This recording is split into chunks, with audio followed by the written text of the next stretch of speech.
et voilà. Donc, attends, là, on va faire un texte, je vais dire pas fondamental. Attends, déjà, j'enlève ça, mais 2 secondes, pas fondamental de la Kabbale, je vais pas dire jusque-là. Mais voilà, un des textes les plus populaires, tu vois, si tu veux, de la Kabbale, parce que, en fait, chez les Sfaradim, ça fait partie, en fait, du texte de la Tfila, de la prière elle-même, du rituel de la prière. Et ça a l'avantage aussi d'avoir, à mon avis, qu'on va pouvoir trouver avec une traduction en anglais, si ça peut t'aider. Et, alors, 2 secondes, madame, 2 secondes. 2 secondes, 2 secondes. Je suis en train de chercher les trucs, tu vois. Mm. J'ai des petits problèmes parce que j'ai un machin. 2 secondes, je vais y arriver un jour ou l'autre.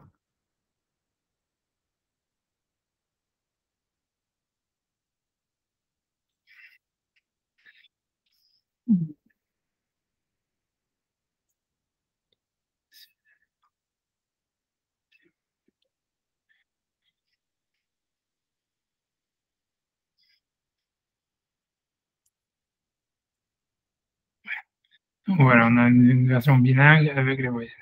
Super. 2 secondes. Ah, ben voilà, je l'ai mis, elle était toujours là. Ouais, ouais, ok, super. Donc, je ne savais pas que j'étais en train de presenting et tout ça, mais donc, il faudrait que, si je zoome out pour avoir l'anglais, en fait, il faudrait que.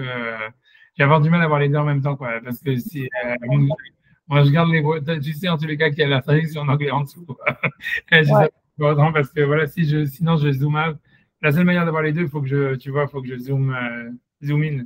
Pas grave, C'est pas c'est que c'est pas petit, quoi, c'est tout. Voilà, donc je reste comme ça avec les voix.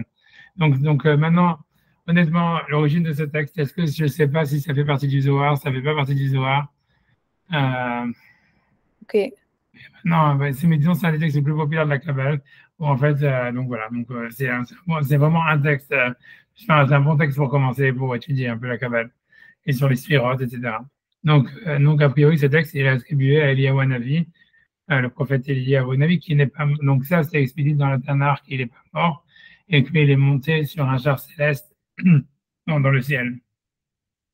Donc, d'après la tradition, il se révèle en fait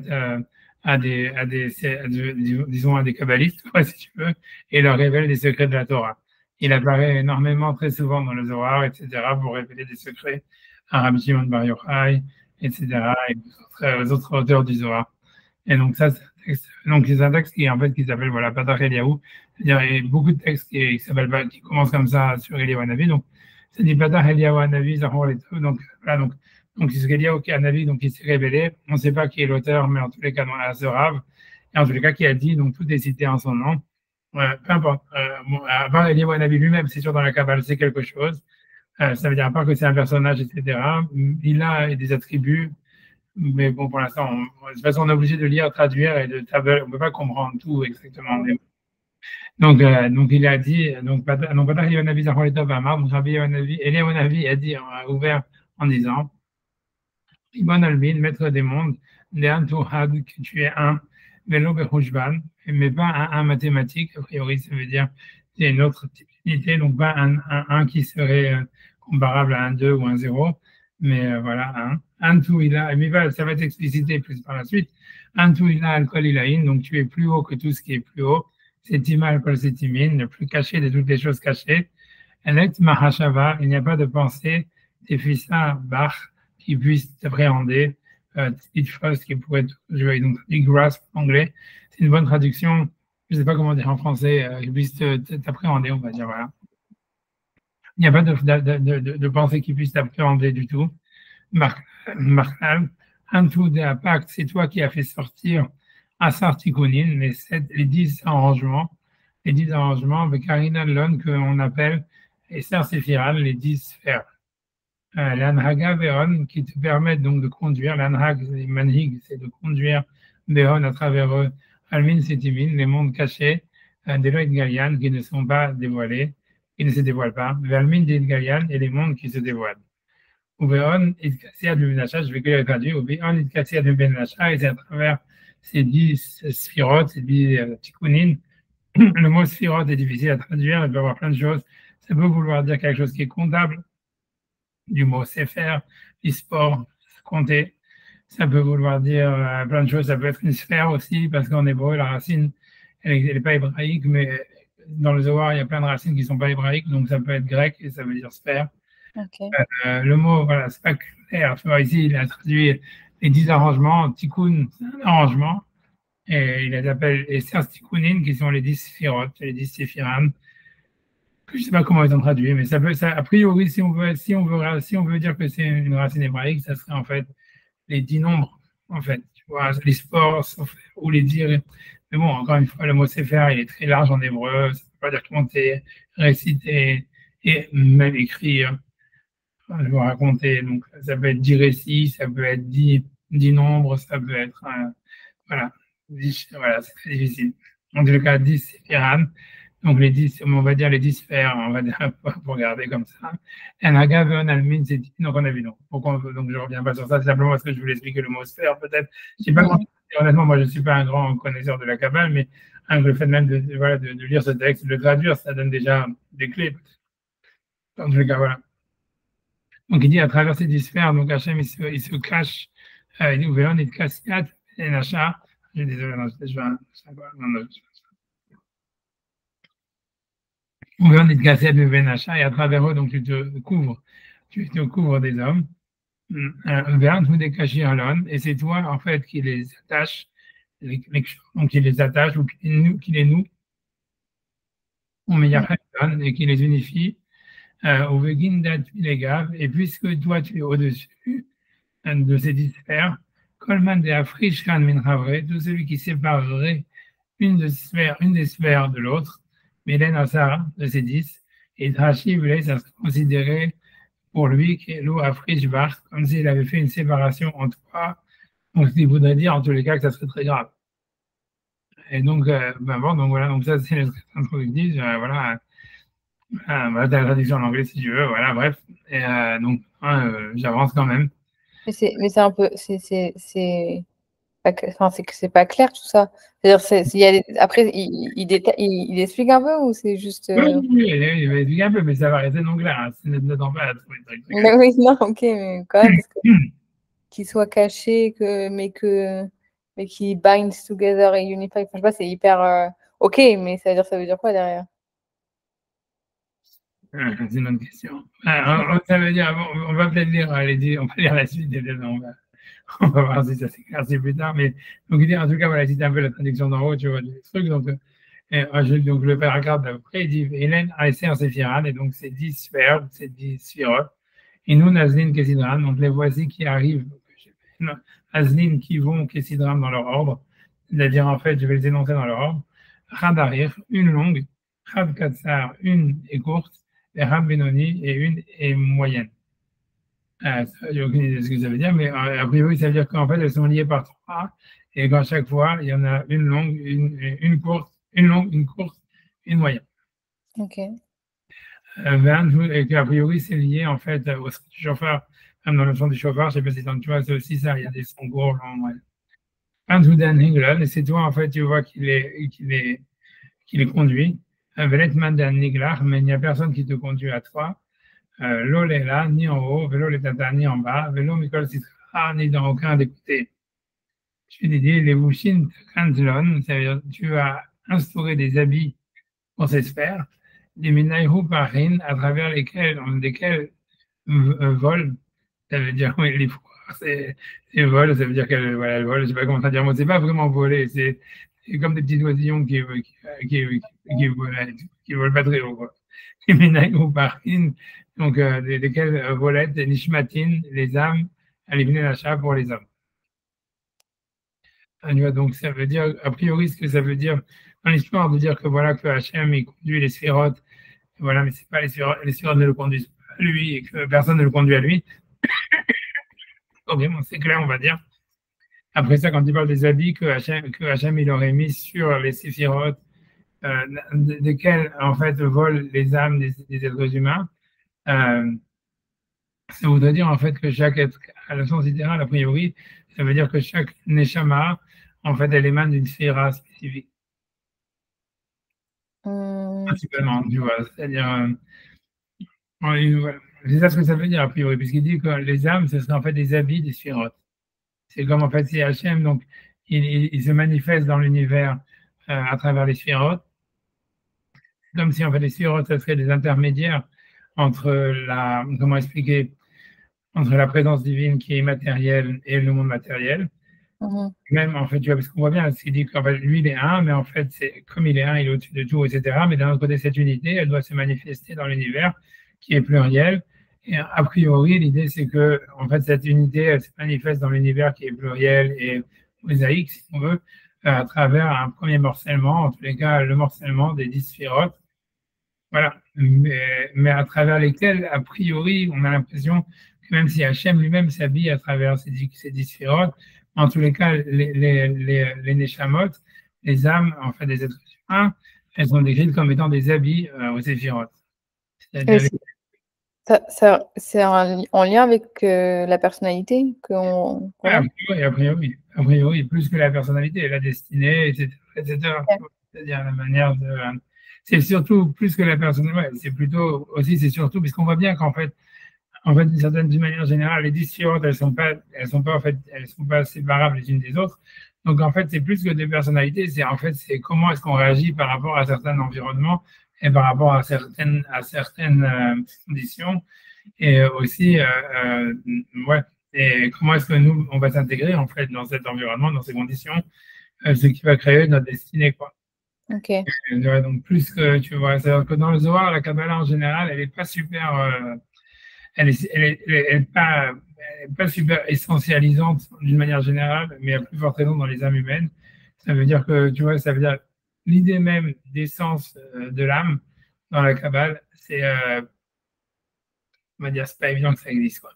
Ça veut dire que, voilà, quoi. Mais même l'idée même, je sais pas comment expliquer, tu vois, c'est pas que tu vois, en fait, dans la Kabbale, a priori, c'est pas vraiment qu'on aurait on a une personnalité, mais cette personnalité, c'est pas dans le Neshama, parce que c'est vrai, la Gemara dit les traits de caractère, c'est la Neshama, il y a un moment où on dit ça. Mais bon, mais ça veut dire en tous les cas, tous ces traits de caractère, ils sont pas envisageables d'une manière séparée du reste de l'univers, quoi, grosso modo. C'est plutôt, on va dire comme ça, c'est plutôt en fait des réactions, des manières de réagir et des manières d'interagir. Voilà. Voilà, c'est tout. Ok. Alors, tu peux bien comprendre, par exemple, par rapport les personnages bibliques, ils sont clairement, on va le voir, même si c'est pas, enfin, ils sont clairement, même si c'est pas marqué dans le Patach Eliyahu, associés à des sphères, à des sphirotes. Par exemple, tu vois, Abraham, il est associé à la sphère de Chesed, etc. Mais en réalité, tu vois bien que c'est Abraham. En fait, quand tu lis la Torah par rapport à Abraham, ou ce que les Midrashim disent par rapport à Abraham, c'est pas une personnalité que tu vois. C'est une destinée, c'est une manière de se relier au divin, c'est une manière de se relier à l'autre, c'est une manière de se relier même, tu vois, à sa femme ou à ses enfants. Donc, en fait, c'est quelque chose, tu vois, donc c'est plutôt une relation. Tu vois, c'est une manière de réagir, c'est une manière de réagir, d'interagir, et en même temps, voilà. Donc, c'est une destinée en même temps. Dans ce schéma-là, mais est-ce qu'il y a le concept que l'âme, elle choisit quelle sphira, ou c'est pas comme ça que c'est envisagé? A priori, j'en sais rien, tu vois, elle n'en parle pas pour l'instant, on ne parle pas de ça. Okay. A priori, tu vois, l'âme, elle est un habit de la sphira, tu vois, donc. Okay. Comment dire, tu vois, ça veut dire, c'est pas seulement qu'elle choisit, c'est qu'elle correspond à, tu vois, donc il n'y a pas vraiment de choix. C'est comme si, tu vois, la sphira, elle existe, on va dire, avant l'âme, on a l'impression de ce qu'il dit. Et les âmes, c'est un habit de sphira. C'est comme si Hachem, il a besoin que la sphira précède, par exemple, intervienne dans le monde. Abraham, en fait, donc cette sphira précède, elle va s'habiller par l'âme d'Abraham, et il va y avoir Abraham qui va apparaître. Tu vois, etc. Et en fait, chaque tu vois, c'est ce qu'il semble dire. Tu vois, donc c'est un habit, donc c'est plus que correspondre à, c'est vraiment être la représentation même de. Ouais. Donc en tout cas, c'est ce qu'il dit pour l'instant. Tu vois, donc voilà, avec Kamagoufin Takaljon, et donc beaucoup de corps, tu les as, tu en as aussi. Donc puisqu'il parlait maintenant, tu vois, donc ce sont les neshamot, ce sont en fait des habits. Qui s'habillent, les habits de la sphira. La sphira s'habille à travers les neshamot et les corps maintenant, le kamat de Goufin Takantlon, et a priori, donc les corps, ce seraient les habits de l'âme, évidemment, et donc chaque âme, en fait, elle a plusieurs corps possibles, a priori. Plusieurs corps possibles? Ça veut dire, tu vois, en fait, c'est qu'on a l'impression ici, on ne parle pas d'une sorte de réincarnation, mais on nous parle, en fait, d'autre chose, tu vois, c'est que par exemple, la sphira de Chesed, elle s'incarne, ça veut dire à travers des âmes. Maintenant, les âmes, c'est des habits de la sphira. Ensuite, la même âme, ou en tous les cas, c'est elle même âme, ou a priori, elle peut avoir plusieurs corps. Ça veut dire, elle vient sur un corps X, elle peut venir dans un corps Y, etc., qui sont tous des habits, quoi. Mais ça ressemble à la réincarnation, ça. Pas nécessairement, tu vois, parce qu'encore une fois, la grosse différence, c'est que dans la réincarnation, c'est comme si tu dis, ah voilà, j'étais ça dans un truc, etc. Tu vois, ça veut dire, c'est comme si, tu vois, c'est encore une fois, c'est parce que dans l'histoire de la réincarnation, il y a une place qui est, on va dire, prépondérante, qui est faite à une sorte d'essence, qui serait l'essence de l'âme humaine, tu vois, qui est différent, qui va dans plusieurs corps, tu vois. Et donc, après ça, tu diras, voilà, cette essence-là, elle s'habille de ce corps-là, ou de ce corps-là. Mais ici, c'est pas vraiment la même chose. Ici, on te dit simplement que la Neshama, elle est un habit de la Sphira, et que, que cette Neshama qui est même un habit de la Sphira, elle peut même s'habiller par différents corps. Et tu vois, on ne sait pas même, tu vois, si est-ce que ça veut dire, est-ce que, est-ce que même ça peut être pendant une même personne, ça veut dire, ça peut être même, tu vois, que pendant du vivant d'une personne, un type, il est à un moment habité par une Neshama de Chesed, et qu'ensuite, cette neshama, tu vois, elle s'en va et qu'elle va chez quelqu'un d'autre, et qu'ensuite, il est habillé lui-même par un neshama, son corps, il est possédé par une neshama de Gvura, ou etc. Donc, tu vois, c'est ça la différence, c'est pas du tout, c'est pas essentialisant, ça veut dire que ces neshamot qui sont des habits des sphirotes et qui sont ensuite habillés par les êtres humains, c'est pas clair que ça soit des neshamot, si tu veux, stables qui sont attribués à, tu vois, comme s'ils avaient un nom sur l'étiquette. Ça, c'est la Neshama Royal Avijay, ça, c'est la Neshama Asra Davidovici, ça, c'est la Neshama truc. En fait, tu vois, parce que tu vois, la réincarnation, ça voudrait dire ça voudrait dire, ah voilà, on a une Neshama avec une étiquette et deux autres vivants, maintenant on a toute cette vie à vivre avec cette Neshama. Et tu vois, on va prendre un autre corps, après que celui-là, il est fini. Mais c'est, tu vois, dans le devoir, c'est pas évident que ça parle, que c'est ça, ça veut dire ici, ça voudrait dire plutôt que la Neshama, elle s'habille de la sphira elle s'habille dans un corps, même de plusieurs corps. Maintenant, c'est pas dit que c'est stable, tu vois, ça, c'est pas dit que c'est toujours que, tu vois, que on y a la vigesse, se retrouve toujours avec la même Neshama, de on y a la vigesse, tu vois, tous les jours, tu vois, c'est même, on a plus l'impression, quand tu veux être fidèle vraiment au texte du rituel, quand on dit Elokai Neshama, Shenatatavi, Teoraï, etc., tous les matins, on a l'impression que, en fait, chaque jour, c'est une nouvelle Neshama, quoi. Donc, c'est pas clair parce que. Oui, mais est-ce que ça veut pas plutôt dire que juste on est nouveau chaque jour, mais pas forcément que l'âme, elle est nouvelle? Parce que je comprends ce que vous dites, mais ça va. C'est la première fois que j'entends ça, c'est-à-dire ça va un peu à l'encontre, entre guillemets, de ce qu'on dit habituellement, quoi. Ouais, j'ai pas dit le contraire, j'ai pas dit, mais ce que je t'ai dit, c'est que tu verras ça, c'est-à-dire, mais d'une manière générale, tu vois, c'est ça la différence, si tu veux, quand tu vas voir le Zohar, etc., par rapport à, tu vois, je sais pas, moi je connais pas les autres mystiques, etc., mais c'est-à-dire, tu vois, en fait, ce que je dis, c'est qu'il n'y a pas d'essentialisation de l'âme nécessairement, tu vois, c'est pas du tout, tu vois, c'est-à-dire, dans le Zohar, on voit des types que leur âme, elle s'en va, et ils sont habités par une âme de quelqu'un d'autre, tu vois. Ça veut dire, avec, encore une fois, quelqu'un d'autre avec des gros guillemets, tu vois. C'est pas clair, mais tu vois, mais si tu veux, il y a un des livres de Kabbalah les plus fondamentaux, tu vois, les plus secrets, les plus durs, etc. Ça s'appelle le livre des permutations de l'âme, qui en fait, justement, tu vois, qui est de savoir comment, justement, changer son âme et permuter son âme, etc. Tu vois, dans la Kabbalah, ça veut dire, dans le livre de Echad de Rabbi Ishmael, ça veut dire, c'est un gros truc, c'est parce qu'on dit que l'idée, c'est que ce livre qui est attribué justement à Rabbi Ishmael Cohen Gadol, qui avait été donc, qui est mort sur la torture des Romains, par les Romains, qu'on lui a enlevé sa peau, etc., comment bien qu'il va avec eux, etc., qui était très beau, et toute cette histoire-là, que le truc, c'est que, selon le truc, c'est que lui, en fait, il aurait utilisé la permutation de l'âme, et qu'en fait, c'est lui qui serait rentré dans le corps, du général romain qui le condamnait à mort, et il avait fait rentrer en fait dans son corps l'âme du général romain qui le tuait.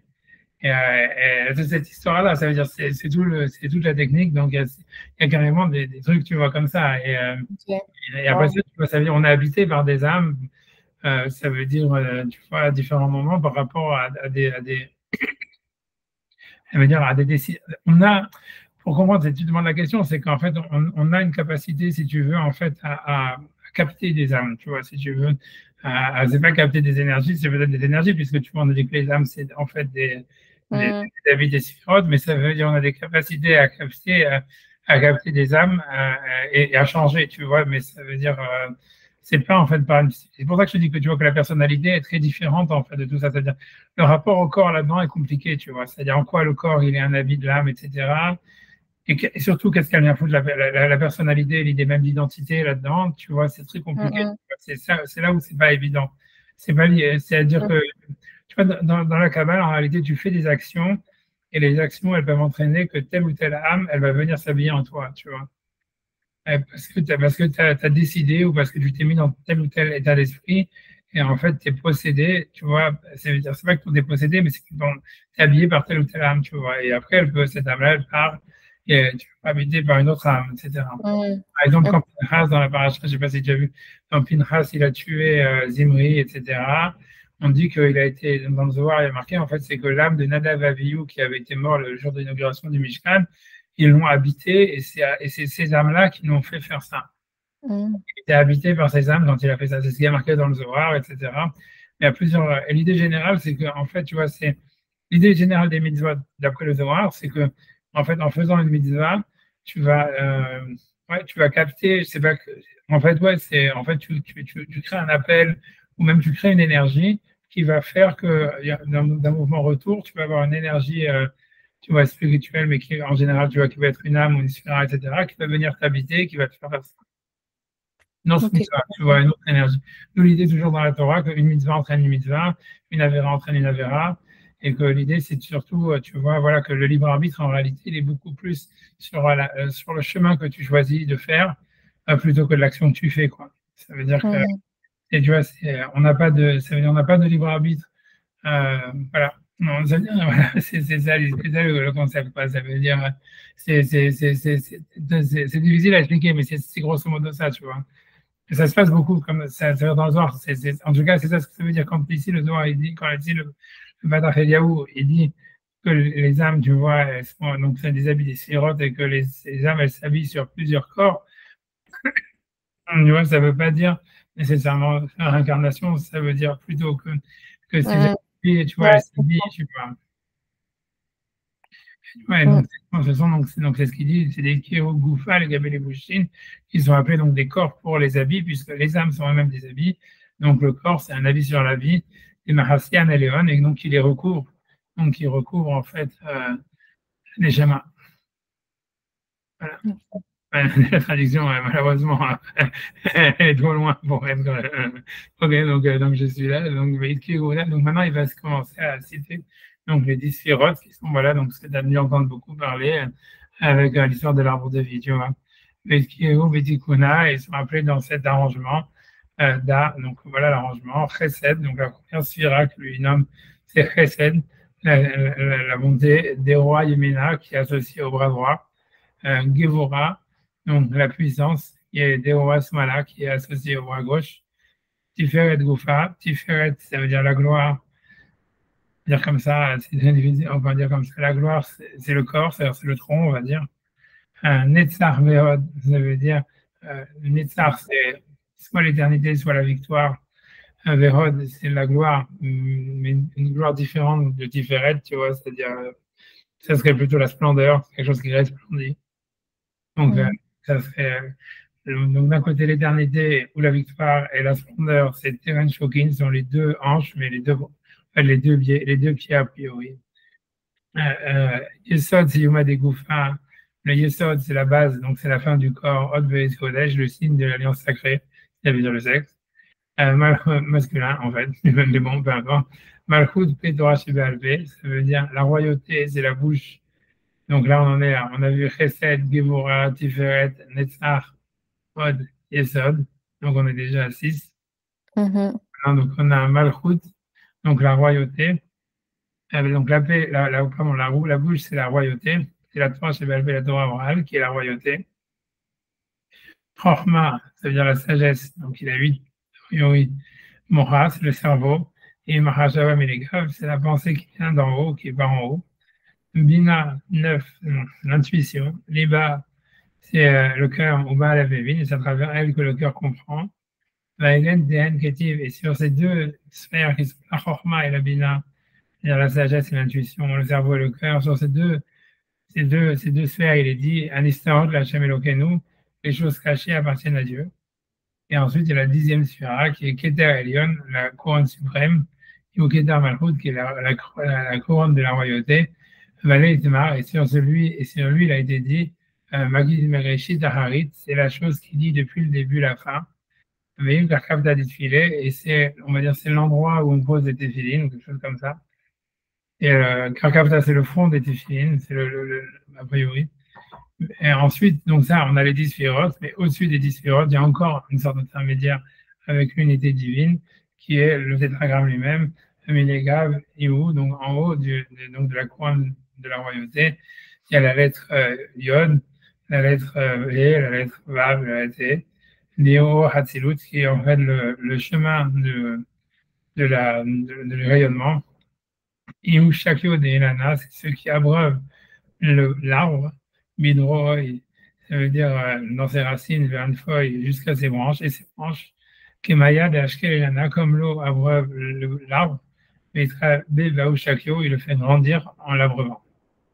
Donc voilà, bon, c'est difficile, tu vois, ça veut dire avoir, peu importe, tu vois, donc ça, c'est les 10 sphirotes qui sont comparées avec les 10 parties du corps, etc. Je sais pas quoi dire d'autre, tu vois, ça veut dire la seule chose, tu vois, ça veut dire ça veut dire la couronne de la royauté. Il y a beaucoup à parler, il y a des choses plus claires, on peut peut-être, tu vois, expliciter des choses, qu'est-ce que ça veut dire, la chose qui dit la fin dès le début. Tu vois, a priori, ça veut dire que, en fait, c'est comme s'il y a c'est comme s'il y a, c'est comme s'il y avait, en fait, une sorte de finalité, tu vois, grosso modo, l'idée, c'est que, par exemple, dans la Torah, il y a les couronnes sur les lettres de la Torah. Et en fait, l'idée, c'est que la Gemara, elle dit, en fait, d'un côté, la Gemara dit que quand Rabbi Akiva il est monté pour recevoir la Torah, il a vu Hachem qui était en train d'écrire des couronnes sur les lettres de la Torah, et il lui a demandé pourquoi tu fais ça. Enfin, c'est pas Rabbi Akiva, c'est Moshe Rabbeinu qui a demandé à Hachem pourquoi tu mets les couronnes de la Torah. Et Rabbi Akiva, il lui a dit parce qu'il y a Rabbi Akiva qui va venir et qui va apprendre des milliers et des milliers de halachot sur chacune des lettres qu'il y a sur la Torah, des couronnes sur la Torah. Mais l'idée de la couronne, donc ça veut dire qu'en fait, les couronnes qu'il y a sur la Torah, nous en apprennent plus, en fait, que la Torah elle-même. Non seulement ça, a priori, c'est a priori le but de la Torah, c'est les couronnes qu'il y a sur la Torah. Ok. Ça veut dire, ça peut symboliser la liberté qu'il y a dans les lettres. Il y a plusieurs sens possibles, que le texte, en fait, il est plurivoque et que, donc, il a une couronne sur lui-même, et que son sens plurivoque, voilà, il est plus important. Mais, ok, donc, ça, c'est une chose, tu vois, on va dire. Mais aussi, ce que ça veut dire, c'est que il peut pas y avoir de couronne sans lettres, tu vois. C'est-à-dire, on a besoin d'avoir des lettres pour avoir des couronnes. Mais la finalité, en fait, de la lettre, en fait, c'est la couronne. Mais c'est ça ce que ça veut dire. C'est ça, a priori, c'est ça ce que ça veut dire ici aussi, quand il dit la couronne, elle dit depuis le début ce qu'il y avait à la fin. Ça veut dire qu'en fait, c'est-à-dire que quand tu crées quelque chose, quand tu regardes par exemple dans la création du monde, tu vois que chaque étape, elle a rendu l'étape d'avant obsolète, si tu veux. Il y avait une première Ève qui a été créée, etc., machin, blablabla. Ensuite, tu vois, il y a une deuxième Ève, et on a l'impression, tu vois, il y a Caïn et Hevel, ensuite il y a un troisième enfant qui est né, etc. Comme il dit, tu vois, le Rambam, il a dit, oui, toute la pérennisation, si tu veux, du monde, elle est venue, en fait, parce que le troisième enfant qui est venu, qui a remplacé les deux autres. Et même après, tu vois, tu as le déluge, et après ça, tu as une autre humanité qui vient, ensuite tu as Abraham, ensuite tu as Israël. En fait, c'est comme si, en fait, c'est des étapes du développement de l'humanité. Aucune étape, en fait, l'étape la nouvelle étape, si tu veux, elle rend l'ancienne obsolète pratiquement. Mais en fait, la nouvelle étape, elle n'aurait pas pu exister sans l'étape précédente. Et c'est ça l'idée, en fait, a priori, du concept de. Ah, on va avoir un nouvel invité. Ah. Tu vois, ça veut dire, c'est ça. Quelqu'un est venu, mais je ne sais pas ce qui s'est passé. Mais voilà. Bonsoir. Voilà, donc, on est en train de faire le Tana de Eliaou. On est en train de parler sur les sphirotes et je suis en train de parler sur les sphirotes de la sphère de la couronne de la royauté. Et en fait, la couronne de la royauté, elle dit depuis le début ce qui va se passer à la fin. Et bon, et l'idée, Donc voilà, donc l'idée c'était ça, parce on est hors sujet pour l'instant, mais quand en fait on a une élève qui est pas venue, donc en fait on est sorti de notre sujet habituel qui était le guide des égarés, et on étudie le Bata Eliaou qui est un passage d'ouverture sur le Zohar. Et donc, en fait, le cours a déjà commencé depuis pas mal de temps, mais c'est pas grave. On va simplement, ça veut dire, mais donc, on a fait les 10 sphirotes. Donc, c'était pas la petite phrase d'Eliyahu l'ouverture d'Eliyahu Hanavi. C'est un texte qui fait partie du rituel de la prière chez les Sfaradim. On le retrouve dans le Sidour, etc. C'est un texte de base de la Kabbale, où en fait, on parle des 10 sphirotes, etc. Et donc là, bon, je reviens à la sujet. Donc, on est dans le Keter Malchut. L'idée de la couronne de la royauté, a priori, c'est ça. Ça veut dire c'est la chose. Elle dit à la fin ce qui va se passer. C'est-à-dire elle dit à la fin depuis le début ce qui devait se passer à la fin, dans le sens où a priori elle inscrit. Tu vois, c'est quelque chose qui inscrit une nouvelle étape, qui donne un sens à l'ancienne étape par rapport à sa conclusion, quelque chose comme ça. Mais c'est un lien au rapport au temps, a priori, la couronne de la royauté. Et si tu veux, ça, en fait, la couronne de la royauté, si tu veux savoir vraiment, c'est associé vraiment à la féminité. Et c'est opposé, si tu veux, au yesod. Si tu veux, puisqu'en fait, si tu veux, le yesod, c'est la masculinité qui est en fait à la fin du corps, à l'extrémité inférieure du corps. Et en haut, en fait, il y a dans la couronne de la royauté, il y a en fait à l'extrémité supérieure, c'est associé à la féminité. L'idée, c'est que le yesod, en fait, la base, c'est lié en fait à quelque chose, tu vois, ça veut dire l'idée justement d'un chemin linéaire, tu vois. Donc, comme si, tu vois, en fait, justement, il y aurait, tu vois, dans le chemin linéaire, c'est qu'il n'y a pas de rupture. C'est-à-dire, en fait, tu vois, c'est comme si l'histoire, elle va de A à Z. Et en fait, de A à Z, il y a, tu vois, il y a une continuité entre le A jusqu'au Z. Tu vois, que c'est lié, en fait, tu vois, la masculinité dans la Torah, parce que tu vois, même le mot Zachar, même, il veut dire se souvenir. Tu vois, l'histoire et tout ça. Donc, c'est le rapport au souvenir, c'est le rapport à la linéarité. En fait, tu vois, en fait, qu'il y a une continuité et pas de rupture.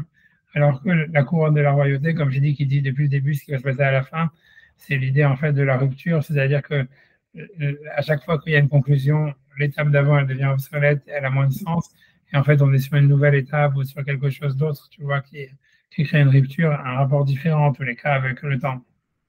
Mais en quoi c'est lié à la féminité? Enfin, c'est quoi le lien?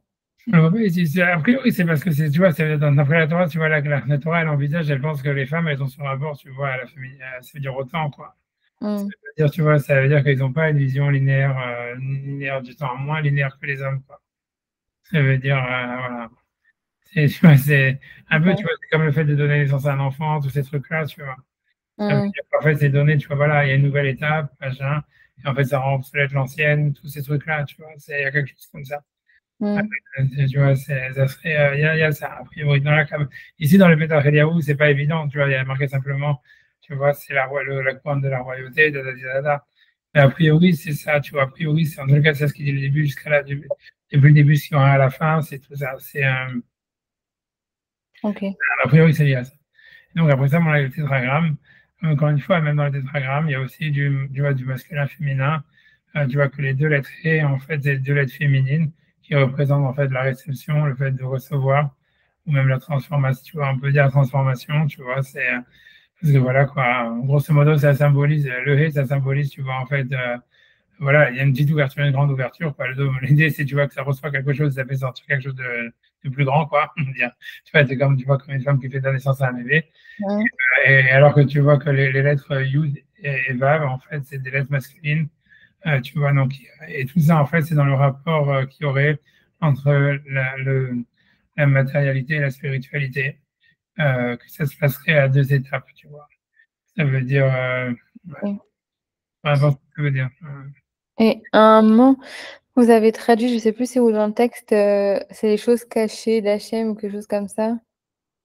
Je me souviens plus où c'est parce que là.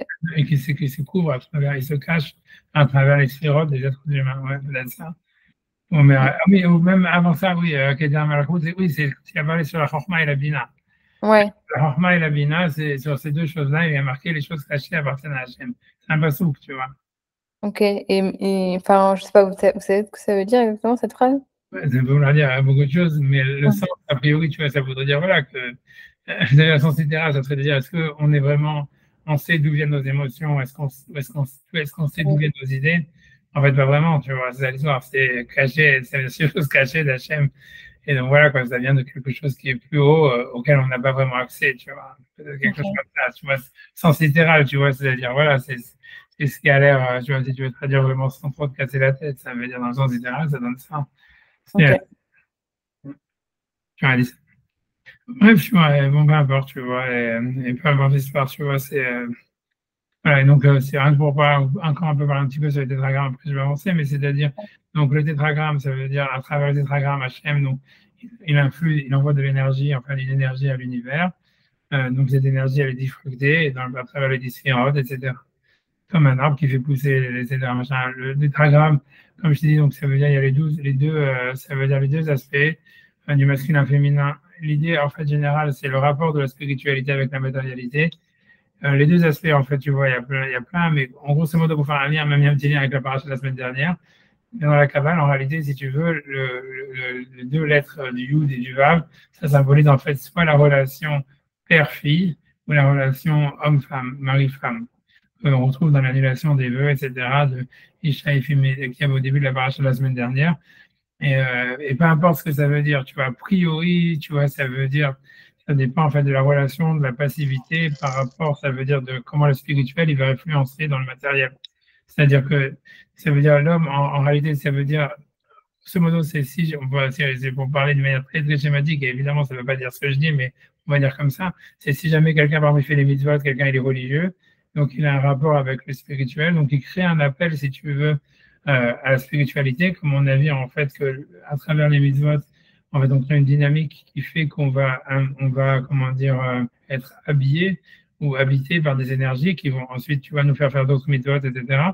Mais en tous les cas, on devient, si tu veux, c'est comme le He, c'est-à-dire le monde matériel, il devient, on va dire, actif si tu veux, dans la réception de la spiritualité et même, on va dire, partenaire.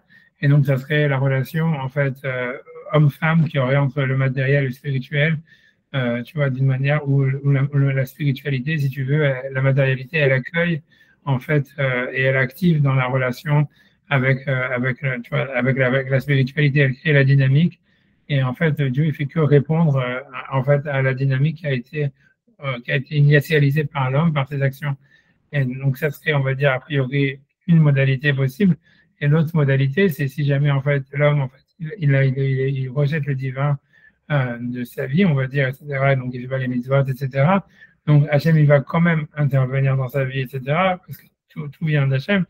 Mais en réalité, c'est Dieu qu'en fait, qui est en fait dans une relation père-fille, quoi. Ça veut dire la matière, elle doit subir en fait l'autorité de la spiritualité tu vois, qui domine sur elle sans qu'elle ait, elle, une possibilité tu vois, si tu veux, d'être active dans cette relation, quoi. A priori, c'est un des sens. En tous les cas, c'est le sens le plus simple, on va dire. Évidemment, le tentagramme a beaucoup plus de sens que ça, mais ça veut dire que ça serait le sens le plus simple qu'on pourrait donner à ça. Hmm. Pour dire quelque chose. Donc j'avance, tu vois, donc après, donc le Pédar continue donc, encore toujours l'idée, c'est d'expliquer, dans le Pédar l'idée principale, c'est de comprendre, pas de comprendre, mais d'expliquer l'unité d'Hachem à travers les séphirotes, c'est-à-dire, voilà, Hachem, il est un, le monde, il est pluriel, il fait un avec le monde, en même temps, il est au-dessus du monde, tout ça, c'est des idées hyper compliquées, même pas vraiment incompréhensibles, mais en fait, tu vois, ça veut dire que la Kabbale, ici dans le Pédar il essaye, en fait, si tu veux, de s'attarder, en fait, à donner une explication, en tout cas d'essayer de donner voilà, je sais pas, de jeter un éclairage dessus, on va dire. donc, donc ça continue. Et donc il dit Ribon Almin, donc maître des mondes. Donc encore, voilà, donc bref. Ici, Des mondes. ouais, des mondes, t'as compris, c'est ça ce qu'il fallait. C'est vrai que c'est une remarque. C'est que normalement, c'est vrai qu'ici, tu vois, je pense depuis le début, déjà, il avait dit Ribon Almin. Je pense qu'au début, dans le Pédaria aussi, on pense depuis le début, il avait parlé aussi des maîtres des mondes. Je pense, c'est vraiment. C'est par rapport à ce qu'on avait vu. Non, c'est vrai, c'est pas Dans- en fait qu'il y a un monde spirituel, un monde matériel, tu vois, un monde Ah, visible, un monde invisible, etc. Mais c'est sûr qu'il y a une remarque dans tout le Pédar Eliaou, en fait, il parle du maître des mondes et pas du maître du monde. Voilà. tu vois, Mm. voilà, c'est pas évident. Parce qu'est-ce que ça veut dire? Ouais, ça veut dire, si tu veux, dans le Zohar, dans la Kabbale, on te dit, tu vois, il y a des plein de passages qui disent que on peut. Ça veut dire la Kabbale, elle commence que si tu fais une distinction entre le monde matériel et le monde spirituel. Euh, Ces mots, tu vois, ça veut dire même si après tu vas réfléchir comment est-ce qu'ils sont connectés l'un à l'autre, mais tu es obligé de partir sur une distinction, quoi. Et, en fait, si tu veux, et peut-être c'est ça ce que ça veut dire que le discours des 10 sphirotes, il est possible que si jamais, en fait, que si jamais, que si jamais on fait cette déconnexion entre le monde matériel et spirituel. Dans le soir, on dit que c'est ça ce qui symbolise comment dire, tu vois, le couvercle qu'il y avait sur l'Arche Sainte, qui était en or, avec les deux anges dessus qui se Mm. regardent. En fait, tu vois, c'est que l'idée, c'est que tu es obligé de faire une sorte de couverture qui est une sorte de séparation entre le monde spirituel, qui est le monde de la Torah, et le monde matériel, et que c'est à travers ça que tu peux comprendre le dialogue qui entre les deux anges. Ça voudrait dire entre, tu vois. Peut-être c'est pour ça qu'ici, on nous parle de Ribbon Almin, le maître des mondes, à chaque fois, qui veut dire s'il y a deux mondes séparés, on est obligé d'envisager ces deux mondes séparés, que ça serait la manière, en fait, on est obligé de commencer par ça pour pouvoir après théoriser l'unité d'Hachem dans le monde. Peut-être, tu vois. Mais le fait de dissocier, ça veut dire qu'il n'y a pas de lien entre les deux.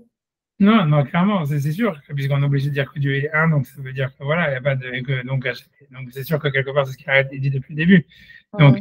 ça veut dire en fait que, ça veut dire que, encore une fois, c'est ici ce qu'on est en train de faire, c'est parce que lui, il est en train d'essayer de comprendre, c'est, tu vois, c'est-à-dire que c'est-à-dire l'unité de la chaîne dans l'univers et comment est-ce qu'elle est perçue par l'homme, en réalité, on va dire, c'est une évidence. Et cette évidence, il n'y a rien à dire dessus, on va dire. Tu comprends? C'est-à-dire, voilà, Dieu, il est un, il est partout, nous, on fait un avec Dieu, Dieu, il est au-dessus de nous, c'est transcendant, il n'y a pas de mots, on ne peut pas mettre de mots dessus, il n'y a pas vraiment de, si tu veux, il n'y a pas de, je sais pas comment expliquer, tu vois, il n'y a rien à dire dessus, Mm. honnêtement, il n'y a rien à dire. Ça veut dire, il n'y a pas non plus de religion possible pour ça, tu vois. Tu vois, Dieu, il est un, il est aussi un avec Adolf Hitler, qu'il était avec Moshe Rabbeinu, qu'il est avec n'importe qui, tu vois. Ça veut dire Dieu, il est un, il est partout, il est au-dessus du bien et du mal. Il n'y a pas de, il y a pas de, il y a pas de, il y a pas de possibilité de dire on va apporter un sacrifice à Hachem, on va faire une mitzvah, etc. Donc, ça veut dire que l'unité d'Hachem, tu vois, ça veut dire c'est l'unité d'Hachem dans l'univers et sa transcendance, en fait, elle bloque, si tu veux, complètement c'est-à-dire, si tu veux, c'est la base, en fait, si tu veux, du judaïsme, de la religion monothéiste, c'est un donné, mais la question, c'est de savoir comment est-ce qu'une religion, elle peut s'articuler par rapport à ça. Tu vois, Mm. et ça veut dire, si tu veux, il y a un paradoxe fondamental, tu vois, entre dire que Hachem, il est un et que Hachem, c'est notre Dieu. Tu vois, quand on dit Hachem, Elokeinu, Hachem Echad, en fait, c'est une contradiction. Si Hachem il est un, ça veut dire qu'il est au-dessus du bien et du mal, ça veut dire qu'il est au-dessus de n'importe quelle loi. Il ne peut pas être notre Dieu, parce que Elohenu, ça veut dire notre divinité, en fait, notre religion, celui à quel tu vois, c'est le Dieu, c'est le Dieu de notre religion. Elohenu, c'est notre Dieu, notre ça veut dire celui à qui notre service religieux, comment dire, il est adressé, ou même dans ça, il est identifié à ça. Donc, dans le sens où Hachem, quand il te dirait, voilà, ça c'est mal, ça c'est bien, donc il y aurait des, tu vois, si tu veux, il aurait une relation à l'humain. Si on dit qu'il est un, c'est-à-dire que le un, c'est pas un mathématique, comme il a dit Elie Wanavi au début, donc ça veut dire qu'il est au-dessus du bien et du mal, qu'il est au-dessus de la relation, d'une relation avec l'homme. Il est au-dessus de lui. Il englobe tout l'humain et il le dépasse. Et il englobe l'humain dans tout ce qu'il a, c'est-à-dire dans le bien, dans le mal, dans tout ce qu'on veut. Donc en fait, Mm. il y a un antinomisme. Ça veut dire c'est ça le vrai problème. Ça veut dire un des problèmes de la Kabbalah, c'est d'essayer de comprendre comment est-ce qu'une religion monothéiste basée sur la morale, elle peut exister. Tu vois. Normalement, il ne devrait pas y avoir de. Si tu es monothéiste, tu vois, si eux, tu vois, ceux qui disent ouais, le monothéisme, c'est du fascisme et tout ça, comme ils disent, on ferait ça, c'est des bêtises, c'est pas vrai, c'est le contraire. En fait, le monothéisme, c'est comme une religion qui est anti-religieuse. Dire que tu vois, Dieu, il est partout et Dieu, il est un, ça veut dire en fait, donc il ne peut pas vouloir, il peut pas aimer des choses, détester des choses, tu vas vouloir que les joueurs soient heureux ou malheureux. Euh, dans l'unité d'Hachem, tout vient de Dieu, donc tout est bien si tu veux, ou rien n'est bien, ou si tu veux, il n'y a pas de jugement possible, tu vois, il y a pas de jugement ni de morale possible dans le monothéisme en réalité. Mais dans la Torah, on associe Ouais, des émotions entre guillemets à Hachem. la question, c'est comment ça marche, tu vois. Et l'idée, c'est comment c'est possible, tu vois. Mais ça veut dire, tu veux, parce que tu vois, tu vois, quand tu dis oui, les deux mondes, ils font un, c'est sûr que les deux mondes, ils font un, et tout ce que tu veux. Au niveau d'Hachem, tu vois, tout fait un, tout ce que tu veux. La question, elle est de dire, tu vois, c'est comment est-ce que la religion, comment est-ce que tu vois une religion monothéiste, ça peut exister, tu vois. Ça veut dire, à la base, une religion, c'est nécessairement, on va dire, de la Vodazara. Ça veut dire, si tu vas commencer à amener un sacrifice ok, ce qui est une idole ou qui n'est pas d'idole, ça change rien. Parce que tu vois, tu personnalises Dieu, tu l'identifies à quelque chose. En plus, quand tu vas dire, voilà, c'est notre Dieu qui va nous donner la terre d'Israël ou qui va un truc comme ça, tu l'antagonismes à une autre partie de l'humanité. Tout ça, c'est super. Tu vois, c'est de l'idolâtrie. Tu vois, c'est difficile à justifier au niveau de la. C'est presque injustifiable au niveau du monothéisme. Mais, ok, mais ça veut dire ça reste une seule personne, ça reste un seul Dieu. Oui, mais comment, oui, d'accord, mais comment tu peux comprendre, tu vois, ça veut dire que Adolf Hitler, si tu veux, il a été créé par Dieu, si tu veux. La Shoah, ça veut dire c'est Dieu qui l'a faite, tu vois, ça veut dire s'il y avait 10 000 manières, Adolf Hitler, il aurait pu avoir une crise cardiaque avant de prendre le pouvoir. Dieu, il avait 10 000 manières d'arrêter la Shoah avant, ça veut dire, Adolf Hitler, il a été, si tu veux, et Marchemo, il a été, si tu veux, aidé par Hachem, si tu veux, clairement, tu vois, pour prendre le pouvoir, pour ensuite truc, etc. Et tu vois, donc, tu vois, ça veut dire, voilà, donc, comment est-ce que tu peux dire, voilà, Dieu, c'est le Dieu d'Israël, ou j'en sais rien, tu vois, voilà, c'est une question. Tu vois, ça veut dire la seule manière de dire, ouais, il y aura un Dieu d'Israël et tout ça, c'est de dire, voilà, il y a des forces pures qui se battent contre des forces impures, et qu'en fait, tu vois, nous, on est les représentants de la pureté dans le monde, et tatati, tatata, et on doit se battre contre les impurs, contre les méchants, et tatati, et tatata. Et tu vois, ou la même chose, tu vois, quand Hadat Shalom, tu vois, si quelqu'un a la bonne santé ou la mauvaise santé, ou des choses pareilles, tous ces trucs-là, et en fait, tu vois bien que la Torah, elle refuse ça.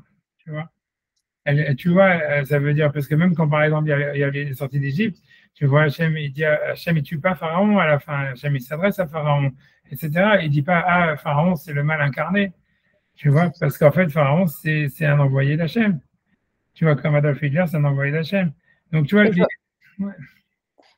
Bah oui, bah c'est quand même c'est le contraire du christianisme qui identifie le Satan presque comme Voilà. un dieu qui lutte contre Dieu et les forces du mal qui sont, alors que dans le judaïsme c'est pas du tout ça.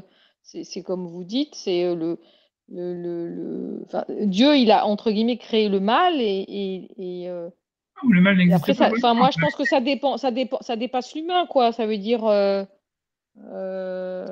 je sais pas, moi, je pense pas le monde en termes d'antinomie.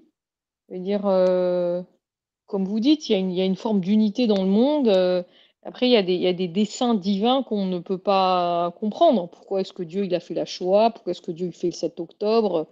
Ça nous dépasse. Parce que si on commence à dire, ah bah non, il y a des gentils et des méchants, alors on rentre. Alors peut-être que si ceux-là, ils sont morts parce qu'ils méritaient de mourir aussi, alors on rentre dans des choses qui sont pas. On est obligé, enfin, en tout cas, moi, c'est comme ça que je solutionne, c'est que je pense que ça nous dépasse. Je veux dire, c'est pas de l'ordre de l'humain. Ouais, non, ok, vous avez raison à 100%. Mais la question, tu vois, c'est que ouais, le Zohar, il essaie simplement de pousser jusqu'à où l'humain peut arriver. Puisque, tu vois, c'est pas pour tout le monde, tu vois. Moi, normalement, je fais pas le Zohar, c'est parce qu'il y a, normalement, il y a que ça, il y a que ça, et qu'elle veut me faire ces trucs-là. Alors, je lui dis, on va faire ça. Mais ça veut dire, mais je suis content que vous êtes là aussi. Mais je veux dire, tu vois, c'est parce que le Zohar, en fait, c'est pour expliquer ce qu'il veut faire. C'est-à-dire, le but du Zohar, c'est qu'en fait, c'est d'expliquer comment la prophétie fonctionne, tu vois. Et l'idée, donc, c'est pas, puisque le but, en fait, de la Torah, en fait, le but des Juifs, en fait, un des buts, certainement, une partie, c'était des prophètes, quoi, grosso modo. Et c'est ça la destinée, en fait, du peuple juif, tu vois. Ça veut dire c'est un peuple de prophètes, ça veut dire qu'on est un peuple de Kohanim. Et Am Kadosh, ça veut dire un peuple de prêtres. Mais évidemment, prêtre, ça veut pas dire, tu vois, ça veut dire principalement déjà avoir un certain degré de prophétie, grosso modo. C'est-à-dire le peuple d'Israël est différent des nations parce qu'en fait, il a un degré de il a en fait un accès, une possibilité d'accès à la prophétie. Et la différence, l'idée, c'est donc justement pour le Zohar, ça veut dire que les Juifs, donc ils ont besoin, ça veut dire, voilà, c'est vrai, tout ce qu'on dit, c'est bien, c'est vrai, qu'on ne peut pas comprendre, mais l'idée, c'est que si Hachem, en fait, il nous a donné la Torah et en même temps, il nous a donné un rôle dans l'histoire, avec le Beth Amikdash, etc., ça veut dire que nous, en fait, on devrait être capable peut-être de comprendre tout, mais en tous les cas, d'essayer de comprendre, tu vois, pour pouvoir essayer d'orienter, en fait, l'histoire. Et le fait même qu'il nous a donné une morale, etc., etc. Donc la question de savoir, c'est comment ça fonctionne, tu vois, c'est l'idée, c'est ça veut dire, si tu veux, l'idée c'est ça. Ça veut dire, c'est comment donc voilà. Donc tu comprends l'histoire, c'est que tout ça, c'est pour ça. Ça veut dire que l'idée, c'est qu'on envisage. Donc en fait, le Zohar, tu vois, c'est comme une étude. Ça veut dire, l'idée, c'est de savoir, c'est de la science. Ça veut dire, ça essaye d'envisager, c'est d'essayer d'envisager des solutions théoriques. Peut-être, il n'y a pas que ça. C'est une expérience mystique, etc., qui peut s'en suivre ou ne pas s'en suivre. Mais à la base, si tu veux, tout ce qui est communiqué en tout cas dans ce passage-là. Maintenant, les passages du Zohar qui ne sont pas des exercices méditatifs sur des noms, c'est en fait, c'est de théoriser, en fait. C'est, comment expliquer? C'est dire comment, en fait, OK, on comprend qu'on ne comprend pas, OK, Dieu est un et tout ça, etc. Mais Dieu, il a adressé un message à Abraham, à Isaac et Jacob. Nous, on a reçu la Torah, donc on est le dépositaire d'une prophétie et d'une morale, etc. Maintenant, c'est OK, comment nous, en fait, OK, donc ça veut dire qu'on a pris un rôle, on a quelque chose à faire.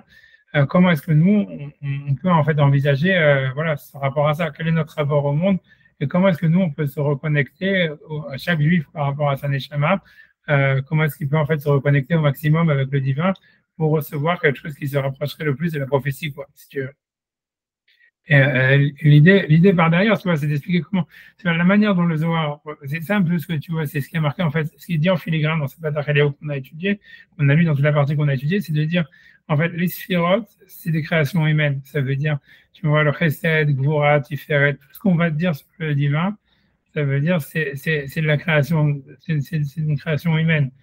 Tu vois, mais le grand mais, c'est que cette volonté que l'humain il a en fait de se connecter à Dieu à travers les sphirotes, ça veut dire que si l'homme naturellement il va sentir que par exemple voilà je donne de la tzedaka, je me rapproche d'Hachem, on va dire ça, ou je honore mes parents, je me rapproche d'Hachem, ça veut dire ça c'est quelque chose en fait si tu veux que l'homme il ressent tout simplement, tu vois. Ça, par contre, je vais aller attaquer des gens qui sont paisibles. Même les mecs qui ont fait ça, ils savent qu'ils se rapprochent pas d'Hachem. Ça veut dire, même s'ils le disent, etc., c'est clairement, ils savent qu'ils se mentent à eux-mêmes. Ça veut dire, il n'y a aucune possibilité, tu vois. Ça veut dire, Adolf Hitler, il pouvait être, si tu veux, l'envoyer d'Hachem, mais il savait quand il faisait ça qu'il faisait le mal, tu vois. Ça veut dire, même s'il pouvait écrire 50 bouquins de théorie pour dire non, c'est très bien ce que je fais, etc., il savait que c'était mal. Et l'idée, et le fait que c'est comme ça, c'est cette nature humaine qui a une tendance, tu vois, à retrouver un sens, si tu veux, ça veut dire l'histoire et à se connecter au divin à travers une certaine moralité, ça veut dire à travers des sphirotes, à travers des valeurs. En fait, ça, même si c'est humain, ça veut dire que c'est Dieu qui l'a mis. Donc, si tu veux, Dieu, il s'exprime à travers l'homme. Tu vois, c'est-à-dire, et donc on peut retrouver l'unité, tu vois, du divin à travers les valeurs humaines. Tu vois, c'est ça l'idée des sphiros, ça l'idée du Zohar. Ça veut dire, il n'y a pas des valeurs humaines qui sont des créations humaines, voilà, et qui s'arrêtent là. Ça veut dire qu'on fait le bien parce que, comme tu vois, si tu veux, c'est comme si on faisait une morale qui serait mécanique. C'est-à-dire, pour qu'une société fonctionne, il faut qu'il n'y ait pas du vol, il ne faut pas qu'il y ait du crime, il ne faut pas qu'il y ait ça, parce que si on le fait, si c'est le chaos, tout le monde perd. Donc, tu vois, si tu veux, chez les goïms, ça veut dire la tendance, ça veut dire opposé, ça serait de dire, bon, en fait, il y a une morale qui est simplement, on va dire, pratique, qui a un sens parce qu'elle fonctionne, elle permet à la société de s'averser, tout le monde y gagne. Et c'est ça ce qui justifie la morale, tu vois. Ça veut dire, c'est la vision, on va dire athée, ou voilà, qui s'opposerait à celle du judaïsme, qui est de dire, en fait, non, la morale, elle est en connexion avec le divin. Elle est humaine, c'est-à-dire que c'est vrai que Dieu est au-dessus de la morale, etc. Mais le chemin qui amène en fait à une connexion avec le surnaturel, avec la transcendance, c'est des valeurs humaines. Ça veut dire les valeurs humaines, elles sont des habits, tu vois, qu'on a dit, voilà, il y a les 10 sphirotes à travers lesquels Hachem, en fait, si tu veux, il se cache des hommes, mais c'est aussi à travers elles que l'homme, en fait, il est en connexion avec le divin. Et lui-même, si tu veux, l'habit, tu vois, tout ce qui a été décrit, des sphirotes, etc. C'est ça le point, tu vois. Et donc, en fait, dans le Zohar, il y a un travail, c'est aussi dans ce texte-là, sur le cas du Tana d'Eliyahu, c'est d'expliquer comment est-ce qu'on va retrouver le 1 à travers, en fait, à travers les attributs moraux humains, tu vois. Et l'idée, c'est que, a priori, il y a une connexion, tu vois, ça veut dire, tu vois, là, après, quelle est cette connexion, comment c'est possible, mais en fait, tu vois, ça veut dire, il y a une connexion en tous les cas. Ça veut dire, l'idée, c'est que oui, ça veut dire, il y a une connexion avec le surnaturel, avec le transcendant, à travers, tu vois, ça veut dire les valeurs humaines. Dans les valeurs humaines, il y a quelque chose qui dépasse l'humain lui-même. Et en fait, et ce rapport-là, qui le relie à l'unité du cosmos, en réalité. Et en fait, l'idée, c'est voilà, de comprendre pourquoi et comment. Et en fait, le sens des mitzvot de la Torah, ça veut dire, c'est pas simplement des indices, mais c'est comment dire, c'est aussi des véhicules qui permettent en fait de se connecter avec cette unité qu'il y a à travers l'homme, tu vois. Donc, grosso modo, c'est quand l'homme il va pratiquer la Torah, etc., ou quand tu vas lever ta mikdash, etc., l'homme, en fait, il se reconnecte pas simplement au cosmos et au divin, mais il se reconnecte à lui-même. Et en fait, c'est la même chose, tu vois, ça veut dire, et c'est ça mais c'est l'idée. Tu vois, je sais pas si c'est clair, tu vois, c'est ça le point, mais voilà, mais après, tu vois, c'est tout. Non, voilà, donc, si tu vois, je peux lire, je vais essayer de finir le texte, bien que tu vois, je vais simplement lire le deuxième paragraphe du texte, parce qu'après, dans la troisième partie, donc le texte, il a deux parties. La première partie, on l'a déjà lu, c'est là où il y a les 10 sphirotes, etc. Et il va parler d'autres attributs qui sont moins, les 10 sphirotes, elles étaient plus liées, en fait, à des concepts métaphysiques, bien qu'ils étaient déjà moraux, puisqu'il y avait la bonté, la puissance, la gloire, la splendeur, etc. Mais ici, dans cette deuxième partie, ça devient beaucoup plus moral, même au niveau vraiment factuel, comme on va voir. Et ensuite, la troisième partie que je pense pas faire aujourd'hui, c'est, tu vois, en fait, c'est Rabbi Shimon Bar Yochai qui intervient et qui répond à Eliyahu Hanavi. Et tu vois, qui réveille les morts, etc. Donc, en tout cas, donc là, c'est la deuxième partie du plaidoyer de Eliyahu Hanavi qui lui est adressé à Hachem. Donc, puisque lui, Eliyahu Hanavi, lui, en fait, il est, comment dire, adressé à Hachem. Donc, il dit Ribon Almin, maître des mondes, Antu Ilat Tailot, tu es la cause des causes. Donc, le mot, c'est pas vraiment comme ça qu'il faut traduire, mais bon, on va dire comme ça, parfois des traductions. Mais bon, mais Sibat à Sibot, on va dire la cause des causes, encore une fois. Donc, c'est la conséquence des conséquences et la cause des causes, on va dire comme ça. Peu importe ce que ça veut dire. Comme je suis obligé maintenant d'un peu de bâcler parce que j'ai pas envie de m'attarder, je vais lire la traduction jusqu'à la fin et voilà. Donc, Dashkel et Ilana, Blaoun et Viou, donc qui abreuve cet arbre par on va dire, par ce Neviou, c'est par ce ruisseau, on va dire, ce courant d'eau. Il avait été décrit que puisque les sphirotes et le tétragramme, c'est un courant d'eau qui abreuve l'arbre et qui le fait grandir. Blaoun et Viou, et donc ça veut dire ce courant d'eau, Yuki Nishmata, les Goufa, il est comme la Neshama par rapport au corps. Donc, a priori, ça serait quelque chose aussi qui habille le corps ou quelque chose comme ça, ou qui est à travers le corps, à travers lequel le corps s'habille. Diou Chaim les Goufa, qui est la vie pour le corps. Mais a priori, c'est plutôt, on parle ici de l'univers. A priori, on parle, puisqu'il parlait de cette source, elle abreuve l'univers. Donc ici, on parlerait d'une source d'énergie qui est en fait globale, voilà, et qui agit tout l'univers comme si tout l'univers avait une âme. Ce qui est aussi une des constantes du Zohar, que l'univers, il a une âme, quoi. Ça veut dire, nous, on fait partie de l'univers, on fait un avec l'univers, etc.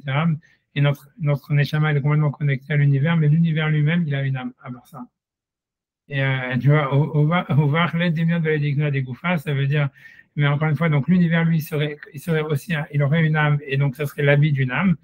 Mais encore une fois, il dit à Hachem, toi, par contre, tu n'as pas d'âme. Ça veut dire Hachem ne serait pas habillé de quelque chose. Il serait 2 secondes, j'arrive, c'est bon.